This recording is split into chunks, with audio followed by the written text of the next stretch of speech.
अस्सलाम वालेकुम। चलिए आज एक सफ़र पर निकलते हैं। एक ऐसा सफ़र जो हमारी रोज़मर्रा की दुनिया में छुपे हुए गहरे राज खोलेगा।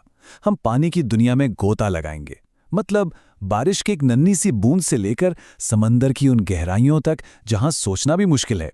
और हम ये देखने की कोशिश करेंगे कि कुदरत की इन निशानियों में, इन आयतों में हमारे लिए क्या पैगाम छुपा है।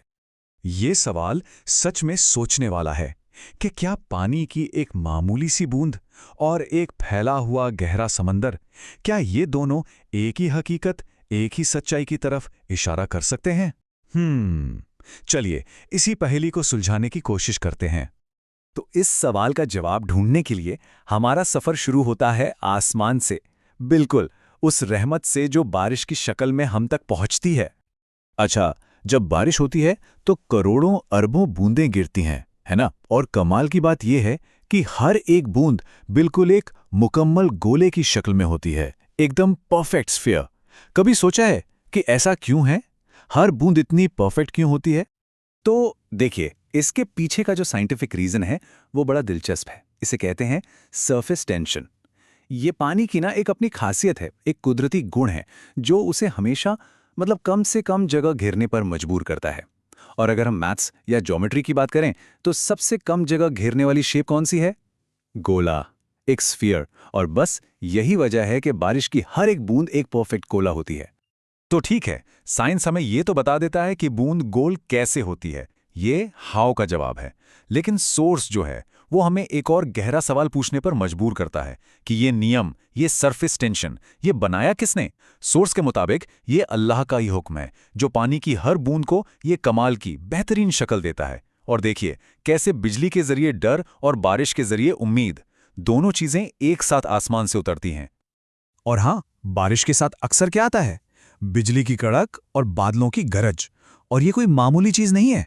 सोचिए, बादलों में बर्फ के छोटे छोटे कण जब आपस में टकराते हैं तो उससे इतनी बिजली पैदा होती है कि वो हवा में एक जबरदस्त धमाका कर देती है।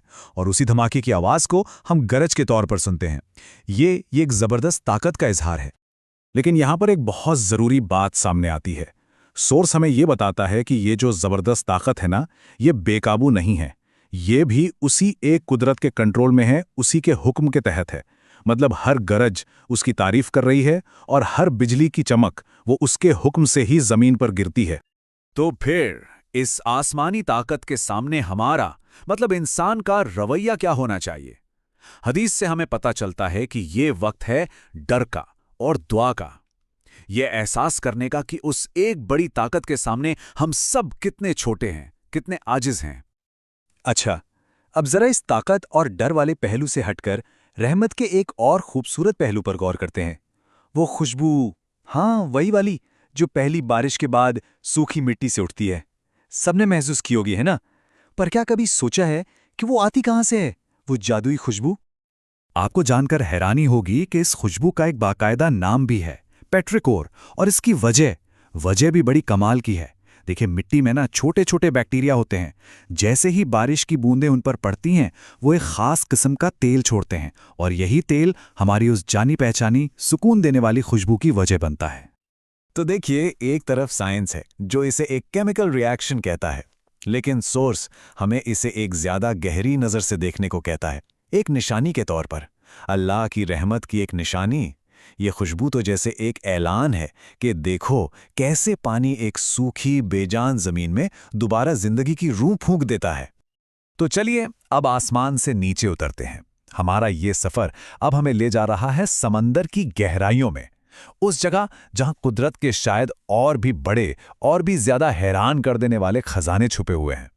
जरा इस नंबर पे गौर कीजिए, 71%।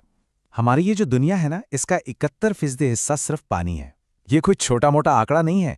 इसका सीधा सा मतलब ये है कि हम सब जमीन के एक बहुत छोटे से हिस्से पर रहते हैं और हमारे चारों तरफ एक विशाल, गहरा, अंतहीन समंदर फैला हुआ है। और ये समंदर सिर्फ चौड़ा ही नहीं है, इसकी गहराई का तो अंदाजा लगाना मुश्किल है। कुछ जगहों पर तो ये 11 किलोमीटर तक गहरा है। सोचिए, 11 किलोमीटर सीधा नीचे, एक ऐसी दुनिया जहां सूरज की एक किरण तक नहीं पहुंचती, लेकिन वहां भी जिंदगी मौजूद है। कमाल है। और सोर्स हमें यही याद दिलाता है कि ये इतना विशाल समंदर ये बेमकसद नहीं है। इसे हम इंसानों के फायदे के लिए बनाया गया है। इसमें हमारे लिए खाना है, पहनने के लिए जेवर और खूबसूरती है, और हाँ, हमारी तिजारत, हमारे कारोबार के रास्ते भी तो इसी से हैं। ये सब उसकी तरफ से नेमतें हैं, ताकि हम शुक्र करने वाले बने। समंदर के इन्हीं खजानों में से एक नायाब चीज है मोती, और इसके बनने की कहानी बड़ी सब्र वाली कहानी है। सोचिए, एक मामूली सी तकलीफ, मतलब रेत का एक छोटा सा कण जब एक सीप के अंदर चला जाता है तो वो सीप उसे निकाल नहीं पाता।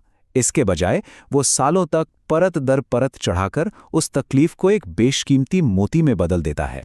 और कुरान की ये छोटी सी आयत कितनी साफ गोई से इन बेशकीमती चीज़ों को अल्लाह की निशानियों में शामिल कर देती है। एकदम सीधा और साफ पैगाम कि ये खजाने उसी की तरफ से हैं। अच्छा, सिर्फ कुदरती खजाने ही नहीं, जरा उन जहाज़ों के बारे में सोचिए। हजारों लाखों टन वजनी लोहे के पहाड़ जो पानी पर तैरते हैं, ये भी तो एक अजूबा है। हाँ, साइंस हमें इसका सिद्धांत बताती है, जिसे हम उछाल या बोयंसी कहते हैं, कि जहाज जितना पानी हटाता है, पानी उसे उतनी ही ताकत से ऊपर उठाता है। लेकिन फिर वही बात, साइंस हमें सिद्धांत तो समझा देता है, पर सोर्स हमें उस सिद्धांत को बनाने वाले पर गौर करने को कहता है। सोचिए, पानी को यह ताकत किसने दी? हवाओं को किसने चलाया जिससे ये जहाज आगे बढ़ें? ये सब उसी एक कुदरत के कंट्रोल में है। अगर वो चाहे तो बस हवा को रोक दे और ये पहाड़ों जैसे जहाज समंदर के बीच में खिलौनों की तरह ठहर जाएं। तो हमने आसमान की रहमत देखी, समंदर के खजाने देखें। अब इन दोनों के सफर से वापस जमीन पर आते हैं और देखते हैं कि कैसे यही पानी, चाहे वो बारिश का हो या समंदर का, हर तरह की जिंदगी की बिल्कुल बुनियाद है। और यहां पर कुदरत के हिकमत की एक जबरदस्त मिसाल देखने को मिलती है। देखिए, पानी तो एक ही है, H2O, लेकिन हर पौधे की जरूरत कितनी अलग है। एक तरफ है रेगिस्तान का कैक्टस, जिसे महीनों पानी ना मिले तो भी जिंदा रहता है, और दूसरी तरफ है धान का खेत, जिसे अगर पानी में डुबोकर ना रखो तो वो मर जाएगा। पानी एक, लेकिन जरूरतें कितनी अलग। सोचिए तो जरा, किसने हर पौधे को उसकी जरूरत के हिसाब से इतना परफेक्टली डिजाइन किया। और शायद सबसे बड़ी हैरानी की बात तो यह है कि जमीन एक है, पानी भी एक ही है, लेकिन उसी पानी से उगने वाले फल, सब्जियां, अनाज सब एक दूसरे से कितने अलग हैं। किसी का रंग लाल, किसी का पीला, कोई मीठा, कोई खट्टा, कोई कड़वा। हर एक का जायका, हर एक की खुशबू सब अलग। एक ही पानी से ये हजारों लाखों किस्म की चीजें पैदा हो रही हैं।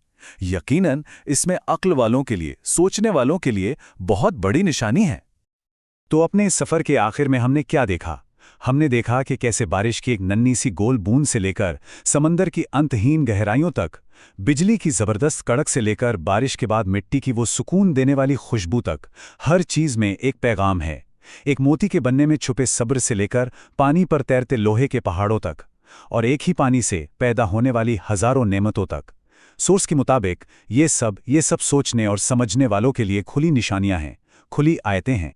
तो आखिर में ये एक सवाल हम सब के लिए है कि अगर सिर्फ पानी की एक बूंद और एक समंदर में इतने गहरे पैगाम छुपे हो सकते हैं, तो फिर जरा सोचिए, हमारी अपनी रोजमर्रा की जिंदगी में हमारे चारों तरफ और कितनी निशानियां बिखरी पड़ी होंगी, जिन्हें हम बस यूं ही देखे बिना गुजर जाते हैं। इस सवाल पर गौर जरूर करना चाहिए।